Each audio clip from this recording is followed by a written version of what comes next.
Hi everyone, kaninga video di ay is para na siya katong nalibog bitaw sa Tinkercad og nangitag alternative. Isa ka alternative nga ako ang masuggest is multi-sim. Mo pod siya ako ang gigamit. Then nay duha ani ka app, ay nay duha ani pwede ka magamit sa app which is offline, while napoy sa web-based siya, so need siya internet online. Gipili na ako ang online tungod kay pwede mo ma-share ang link ang sir. So unsaon siya paggamit, sa gusto lang niya magamit og multi-sim, napoy uban nga pwede ni magamiton like LT Spice, Tinkercad, din uban nga circuit simulator pwede gito siya. So dito man tumabahatag uban, so kanina na akong batan sa ay wait, okay, start ako. So una is mo ito ka sa multisim.com. Then kung nanakay account, mag-login ka. Kung nanakay, kung wala pa, mag-sign up ka of course. So, login kay nanamay ako ang account. And then, ito ko hard password.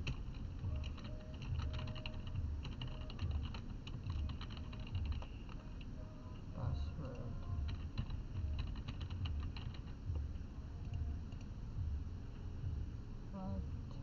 Okay. So, nakasulod na siya din. Kasi nanakay circuit. So, first is, kung mag-sign up mo niya sa dashboard mo or sa katong about yung account, makita lang mo icon, din ako ma-recall basta ang pag makakita man yung icon nga create circuit, i-click na ninyo.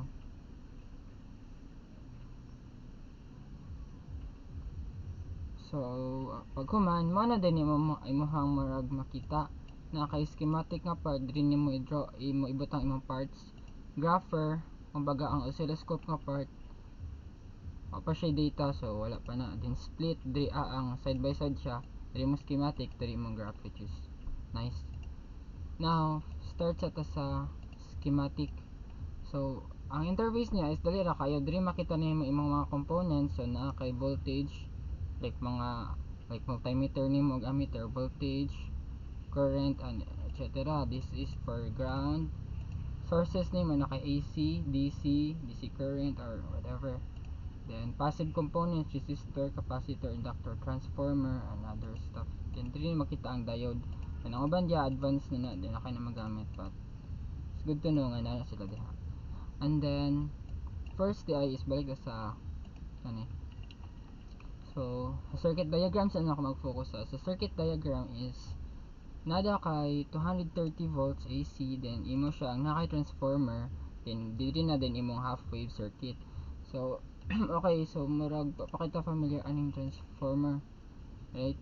So actually nay duha ka murag way nga pwede nimo ma-achieve. From first way is magwa kag AC voltage, then imo na din siyang idiretso og 6 volts, 6 volts diha.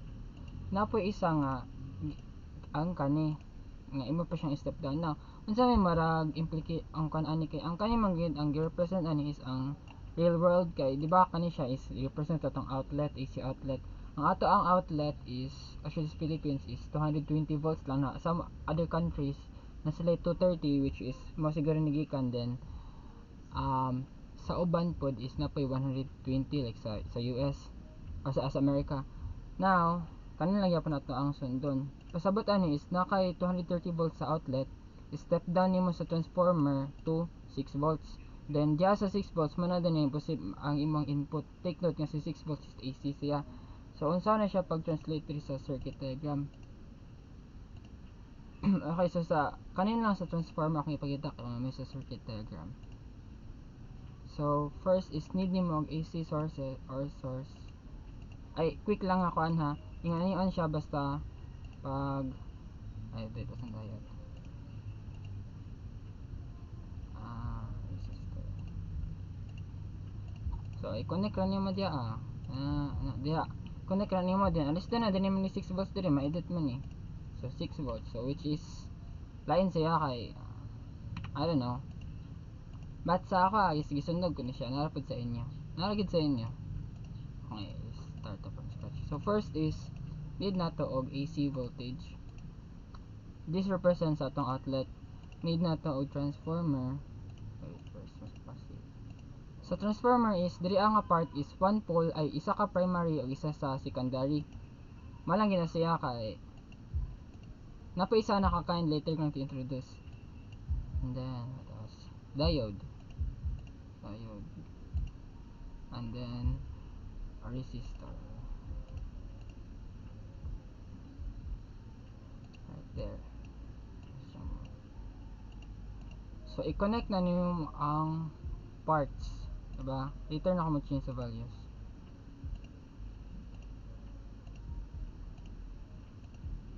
Oh no.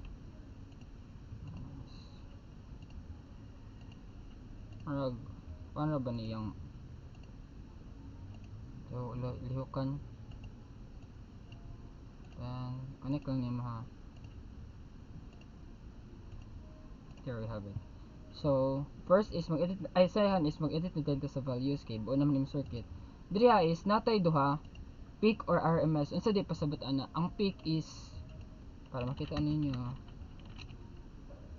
Mano siya ano? Okay kani. Just a quick lang na marag comparison para makasabot mo.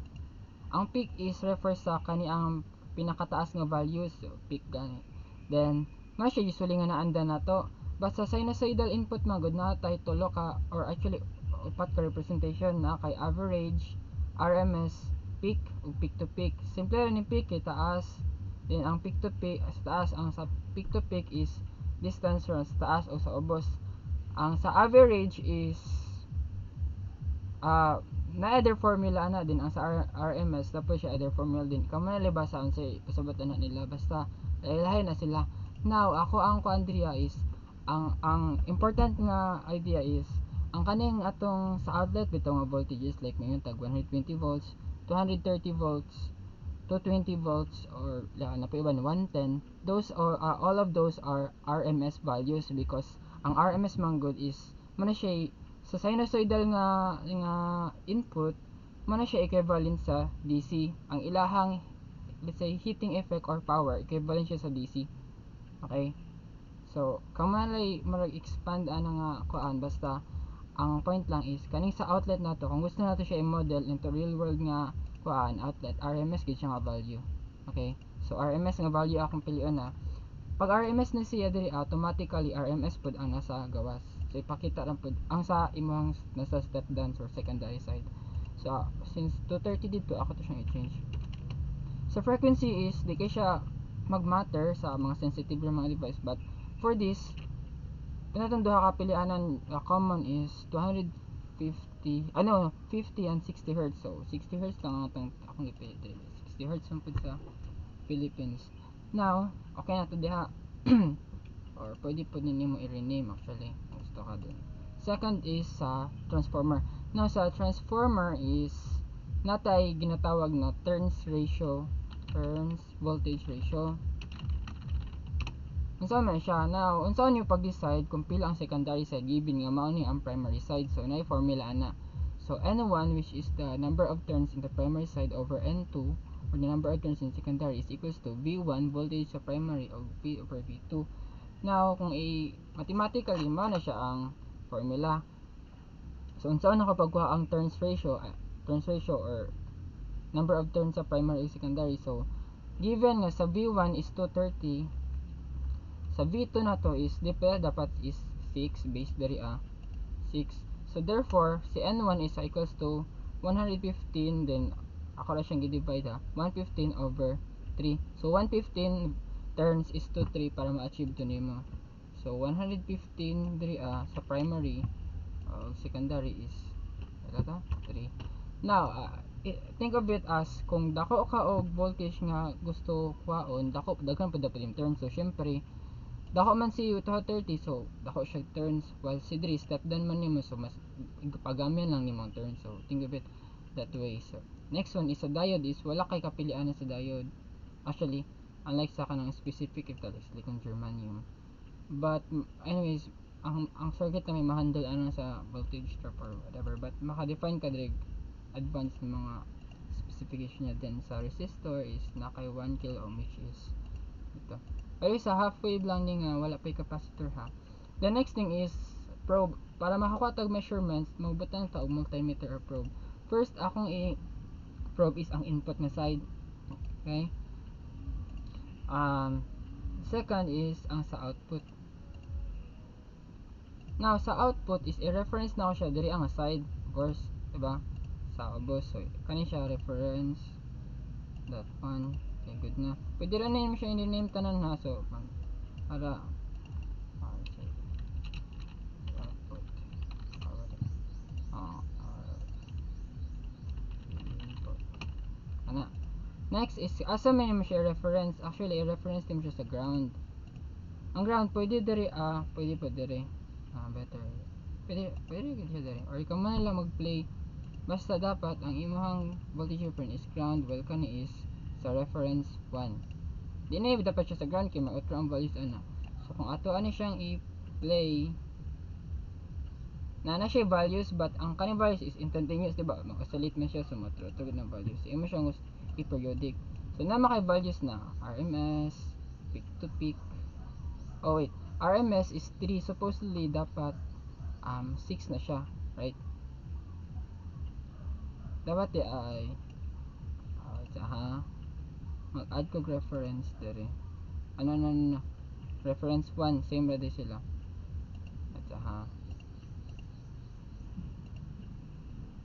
There we go. Same naman na dyan nga side, so diri positive side, negative side. Okay. So, naka 6 volt RMS. Then, nanapod kay output, pwede po din naman i-periodic. So, kay mga value, actually, RMS, peak to peak, and those things. Pag tanaw nito sa graph, ano siya itsura, paspas kayo. Pwede naman siya ipa-scale, gikan sa diri sa taas, o sa ubos. Pila may marag maximum, 9. 9, di rin nakabas sa 9 or negative 9. Then, 9 sa ubos, or 10, pwede 10. Nara. Then, iman din siyang scroll sa mouse. Pwede ka ma-start sa 0, minimum din. Frequency na to is 60, or say 0.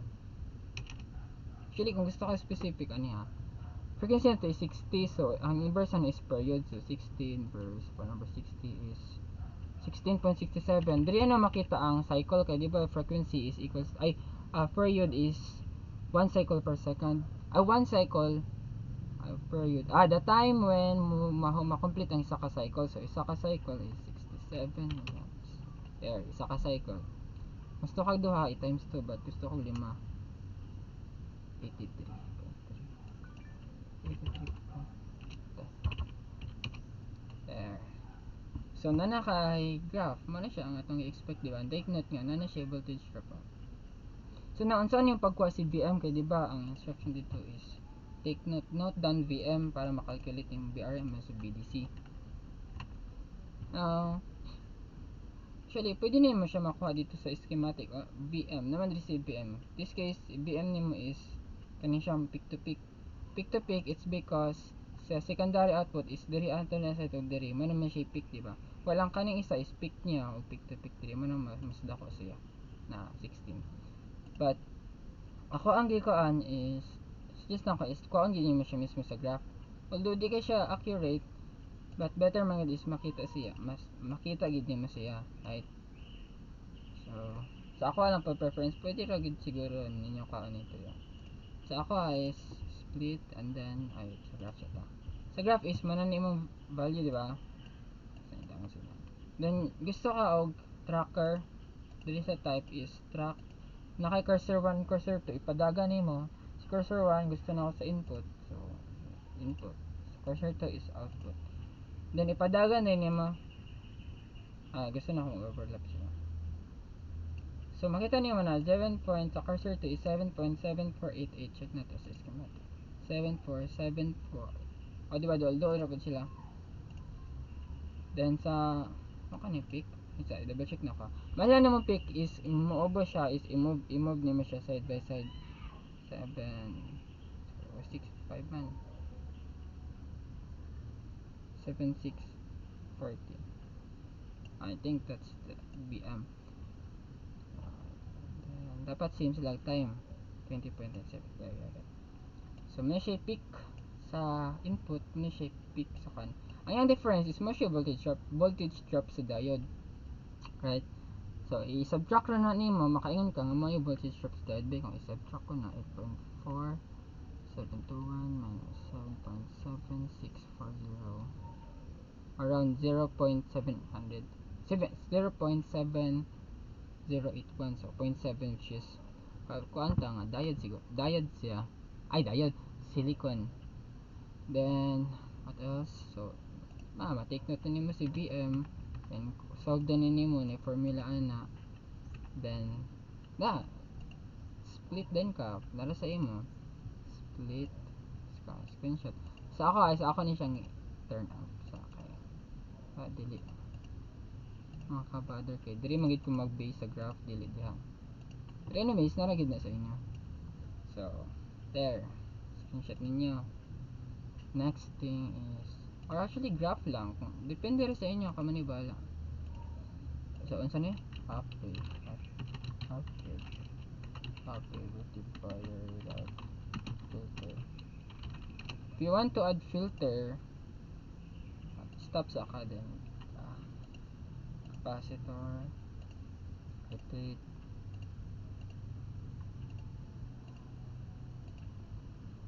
oh no, wait. So change ka sa values, pwede ra dire or dire, ano, madil ba, nara, pwede na diha para malahi yung ang micro, wait. Then you should expect tong natoy ripple diha. There we go. Balik tapos kag 0 83.3, I mean milli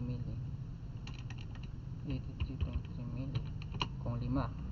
So ana, so mara si nakuha ninyo si BM, diba, itong upper side. Pagkuha sa VRR, pag out man sa capacitor filter, na kay VM and VRPP, so voltage ripple peak to peak. Pag maingon tag VRPP in graph, man siya igid pasabot niya,